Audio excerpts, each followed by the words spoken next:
بلکہ میں کہتا ہوں کہ جس سے بھی آپ پیار کرنے لگ جاتے ہیں نا، جس سے بھی آپ پیار کرنے لگ جاتے ہیں، وہ کہیں نہ کہیں آزما ضرور دیتا ہے، وہ نال اٹھوا لیتا ہے، اسے پتہ ہوتا ہے نا میرے اٹھائے جا رہے ہیں، اٹھوا لیتا ہے۔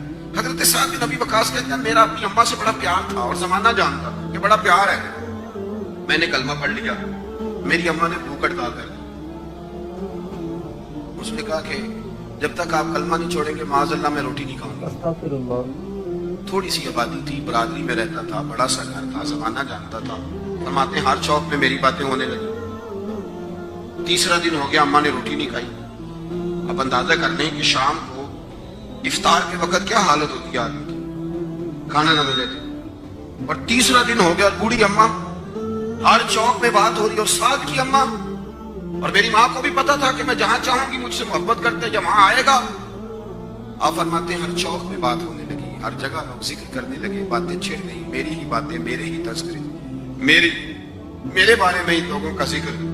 فرماتے ہیں میں بڑا پریشان ہوا، میں گھر آیا، میرے بہن بھائی بھی مجھ سے کہیں اماں مر جائے گی، میرے والد بھی، میرے دیگر لوگ بھی، سب رشتہ دار میرے گرد۔ آپ، میں نے کہا کہ ہم باتیں کر دیتے ہیں، آپ سن لیتے ہیں، کبھی اپنے آپ کو اس جگہ کھڑا کریں کہ جب ہر آدمی اس سٹیج پہ پہنچ جائے کہ میں بھائی تو خرابی کر رہا ہے اور اتنے سارے لوگ جاننے والے گھیرا کریں گے تو آدمی کیسے بچائے گا اپنے آپ۔ حضرت سعد بن ابی وقاص کہتے ہیں کہ میرے گرد شدید گھیرا تنگ ہو گیا، اللہ اور مکے کا دور ہے، حالات اتنے خطرناک ہیں کہ سنبھالے نہیں سنبھلتے۔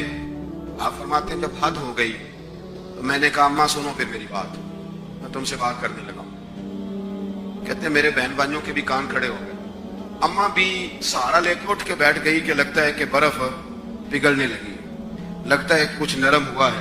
فرماتے ہیں میں سامنے کھڑا ہوا اور تھوڑے بہت لوگ جو وہاں موجود تھے وہ بھی قریب آ گئے۔ میں نے کہا اماں تیرا اور میرا پیار زمانہ جانتا ہے اور دنیا کو پتا ہے کہ میں وہ بیٹا ہوں کہ جس کی لوگ مثالیں دیتے ہیں۔ اماں ہر چوک میں تیری میری باتیں ہوئی، ان 3 دنوں میں تجھے اور مجھے ڈسکس کیا گیا۔ اماں تو بڑی کمزور ہو گئی، اٹھ کے تجھ سے کھڑا نہیں ہوا جا رہا۔ یہ ساری چیزیں میرے سامنے آئیں، بہنوں نے رو کے دکھایا، بھائیوں نے محبت یاد کرائی، ہر چیز میرے آڑے آئی۔ لیکن حضرت سعد بن ابی وقاص کہنے لگے اماں میں نے اپنے دل کا جائزہ لیا ہے، میرے ایمان نے ایک وقت بھی مجھے یہ مشورہ نہیں دیا کہ میں اماں کو منا لوں۔ فرمانے لگے اماں یہ زمانہ سارا موجود ہے اور لوگ کھڑے ہیں، تیری ایک جان ہے نا، ایک جان، اماں تیری ایک جان ہے، اگر تیری 1000 بھی ہوتی اور ایک ایک کر کے ساری جانیں تیری نکل جاتی تو پھر بھی میں اپنے مدینے والے محبوب کا کلمہ چھوڑنے کو تیار نہیں۔ سبحان اللہ۔ تیری مرضی ہے تو روٹی کھا چاہے بھوک ہڑتال کا، تو اٹھ کے بیٹھ جائے لیٹی رہے، 1000 جان بھی ہو ایک ایک کر کے نکل جائے تو ایمان پر سودے بازی ہو سکتی ہے؟ نہیں۔ وَإِذَا قِيلَ لَهُمْ آمِنُوا كَمَا آمَنَ النَّاسُ، اس طرح ایمان لاؤ جس طرح یہ لوگ ایمان لائے ہیں۔ حضرت سعد بن ابی وقاص یہ نعرہ لگا کے نا، نعرہ مستانہ لگا کے، یہ نعرہ لگا کے تو چلے گئے۔ حضرت سعد بن ابی وقاص چلے گئے، آپ باہر نکلے تو اماں اٹھ کے بیٹھی کہنے لگی روٹی لاؤ بھائی۔ انہوں نے کہا اماں جی بھوک ہڑتال بس؟ کہنے لگی میرا ہی تو بیٹا ہے نا، میں نے پیدا کیا، میں نے پالا ہے، میں رگ رگ سے واقف ہوں، میں جیسے کہتی تھی ویسے کرتا تھا، میں جیسے چلاتی تھی ویسے چلتا تھا۔ اس نے کہا تھا نا عشق ایک ڈھونگ ہے، تو میں نے کہا تجھے عشق ہو خدا کرے، پھر کوئی تجھے اس سے جدا کرے، تو اسے تسبیحوں پہ پڑھا کرے، تو اسی کا نام جپا کرے، تو گلی گلی پھرا کرے، پھر میں کہوں کہ عشق ایک ڈھونگ ہے اور تو نہیں کہا کرے۔ فرمانے لگی کہ میں جانتی ہوں، مجھے پتہ ہے میرا بیٹا ہے، میری گود میں پلا بڑا ہے، میں جیسے کہتی تھی ویسے کرتا تھا، لیکن اگر میرے سے بڑھ کر بھی کسی سے پیار کرنے لگا ہے تو کچا نہیں کرنے لگا، یہ سچائی کرنے لگا۔ سبحان اللہ۔ اب یہ واپس لوٹے گا۔ میرے دوستو ان لوگوں نے جو مثالیں قائم کی ہیں نا، انہوں نے جو امت کو رنگ دیا ہے، انہوں نے جو انداز، حضرت ابوبکر صدیق نے نا سارا مال دے دیا تھا حضور کی بارگاہ میں، کتنا جی؟ حضرت عمر نے آدھا۔ بولتے کیوں نہیں آپ؟ زکوٰۃ کتنے فیصد ہے؟ 2.5%۔ آ لینے دے رمضان، لوگ 15 مفتیوں کے پاس جائیں گے مسئلہ پوچھیں کہ کوئی تو گنجائش دے گا ہی نا، ہنسنے کے لیے نہیں سمجھانے کے لیے عرض کر 15 کو مفتیوں سے، پھر یہ بھی بتائیں گے کہ وہ ایک دکان جو ہے نا میری، اس کا رٹا بھی چل رہا ہے تو وہ بھی ذرا دیکھ لیجئے گا کچھ بنتا ہے کہ نہیں بنتا۔ وہ تھوڑا سا ایک آدمی میرے ساتھ 5% کے پارٹنر بھی ہے، اب زکوٰۃ دینی ہے کہ نہیں دینی؟ 15 کو لوگوں سے जो पूछते रहते हैं ना मुझसे, जब कई दफा आते हैं तो कहते हैं मैं फलां भी जगह गया था, फलां जगह भी गया था, तो मैं कहता हूं कि फिर आप चाहते क्या है? आप तय ही नहीं कुछ करना चाहते। 50% माल देने को आप मामूली ना समझे। हम जब ये वाकया बयान करते हैं ना कि हजरत उमर आधा ले आए थे तो हजरत अबू बकर पूरा ले आए, तो हम शान को समझते हैं जनाब सिद्दीक अकबर की ही बहरहाल ज्यादा है, लेकिन 50 वाले को भी आप मामूली ना समझे। अब जो मिसाल दूंगा ना तो तब आप समझेंगे। भाई करोड़ रुपया पड़ा था आपके अकाउंट में और आप 50 लाख दे दें अल्लाह के रास्ते में, हो सकता है? मैंने शायद पहले भी बात की थी, एक दोस्त मेरे पास आए, कहने लगे आप दुआ करें अल्लाह मुझे दे तो मैं उसके रास्ते में दूंगा।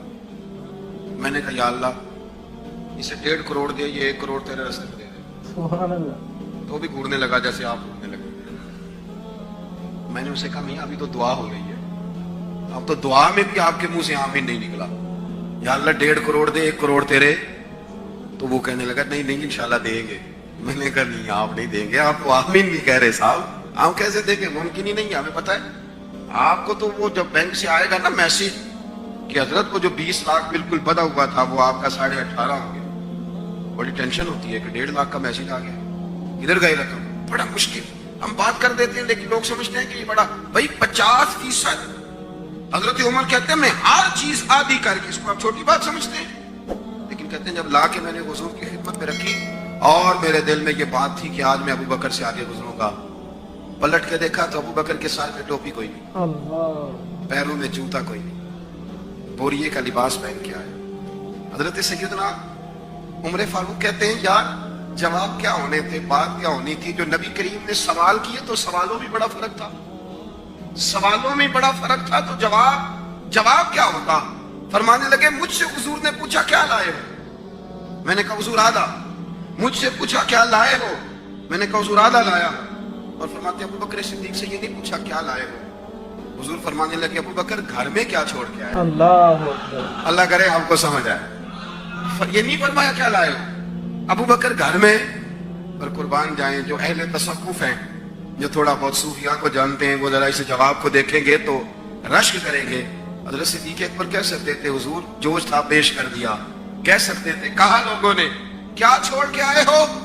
तो जनाब सिद्दीक़ अकबर ने नजर झुकाई और गोया फरमाने लगे हुजूर मैं कोई कंगाल तो नहीं ना, मैं कोई लावारिस तो नहीं ना, मैं वो तो नहीं ना जिसका कोई पीछे ना हो। हुजूर घर भरा हुआ है मेरा, भरा हुआ घर छोड़ के आया हूँ। क्या छोड़ के आए हो?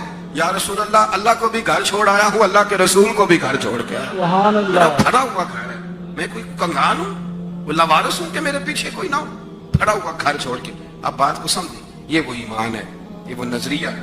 अब कभी उन लोगों की दास्तानें पढ़े तो वजूद हरकत करे, कभी उठे कभी बैठे कभी चले। हजरत उमर फारूक बैठे थे ना, आरफ रूमी लिखते हैं कि आप बैठे थे छत पे, तो ये सादगी भी एक हुस्न है, सादगी भी एक हुस्न है। इस आदमी को गुमान हो जाए ना मैं अच्छा नहीं लग रहा, वो 6 दफा भी कपड़े बदले तो वो अच्छा नहीं लग सकता, इसलिए कुछ टेंशन बन गई है कि मैं अच्छा नहीं लग रहा, तो सारा दिन आईने के सामने रहे। सादे आदमी, ये सादी जिंदगी आसान होती है, सादा आदमी सुकून में होता है। हजरत उमर फारूक रज़ी अल्लाह तआला अन्हु अपने घर की छत पे बैठ के ना, तो धागे के साथ अपनी कमीज को, कुर्ता फट गया था तो सिलाई कर रहे थे।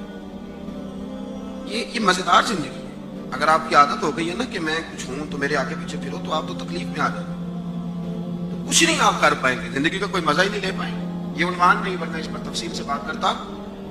हजरत उमर छत पे बैठे और सुई धागे के साथ ना अपना कुर्ता सिलाई कर रहे हैं, तो आपकी अहलिया आ गई छत पे, कहने लगी ये क्या कर रहे हैं, मुझे दे दे। आप फरमाने लगे तुम्हें तो वो काम बताऊंगा ना मुझसे नहीं होगा, अल्लाह। तो ये तो मैं कर सकता हूँ ना, तो ये मैं कर लेता हूँ, तुम्हारे जिम्मे और बड़ी ड्यूटियां वो करो। वो खातून कहने लगी आपको पता है कि आपके चेहरे पे पसीना कितना ज्यादा है, आप बैठे भी हैं तो सूरज की तरफ मुंह करके बैठ रहे हैं, पुश्ती कर ली थी छत पे बैठे हुए। तो तुम कहने लगे ओहो मैंने तो गौर ही नहीं किया कि मेरा तो मुंह, ये मुल्ला रूमी ने लिखा है, ये मेरा तो मुंह इसकी तरफ है, सूरज की तरफ, और फिर अपना रुख नहीं फेरा, अपना रुख नहीं फेरा। मत दिल में बात आ गई, सूरज को देख के फरमाने लगे ओ सूरज तू नबी पाक अलैहिस्सलाम के गुलामों को भी इतनी गर्मी दिखाता है, अल्लाह। तो हुजूर के गुलामों पर भी इतनी गर्मी करता है। आपकी अहलिया कहती है फारूक आजम की जुबान से जुमले निकले तो सूरज ने अपना रुख फेर लिया, सुभान अल्लाह। सूरज ने अपना रुख फेर